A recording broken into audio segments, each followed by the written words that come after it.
சில ஆண்டுகளுக்கு முன்னால் என்னை காண 3 நண்பர்கள் வருகிறார்கள். வந்ததும், "அண்ணா வாழ்க்கையில ஒரு அடுத்த கட்டத்துக்கே போக முடியலையே" அப்படின்னு ஒரு கவலையில் பேசிக்கொண்டிருக்கிறார்கள். மூவருக்கும் ஒரு வெள்ளை தாளை தந்தேன். அந்த வெள்ளை தாளை தந்துவிட்டு, "உங்கள் வருமானத்திற்கான ஆதாரம் எது?" என்று எழுதச் சொன்னேன்.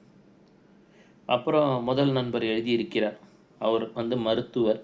வருமானத்துக்கான முதல் ஆதாரம்.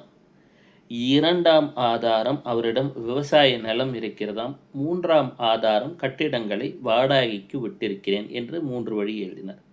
அதற்கடுத்ததாக வந்தவர் திரைப்படத் துறையில் இருக்கிறார். அதையும், பிறகு அதை தவிர ரியல் எஸ்டேட் பண்ணுறவர், அதையும் எழுதியிருந்தார்.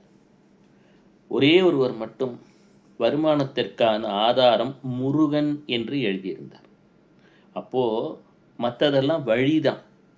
எந்த ஒரு வருமானத்துக்கும் சோர்ஸ் என்பவன் இறைவன் மட்டும்தான். மற்றதெல்லாம் சேனல்ஸ். நாம் அந்த சோர்ஸை பிடிச்சிட்டோம் அப்படின்னா சேனல் தன்னால் வேலை செய்ய ஆரம்பிச்சிடும். அப்போது சொல்ல வேண்டிய கருத்து, முருகன் தான் உங்களுக்கான சோர்ஸ், ஆதாரம். மற்றபடி நீங்கள் செய்யக்கூடியது எல்லாமே வெவ்வேறு வழிகள், சேனல்ஸ்.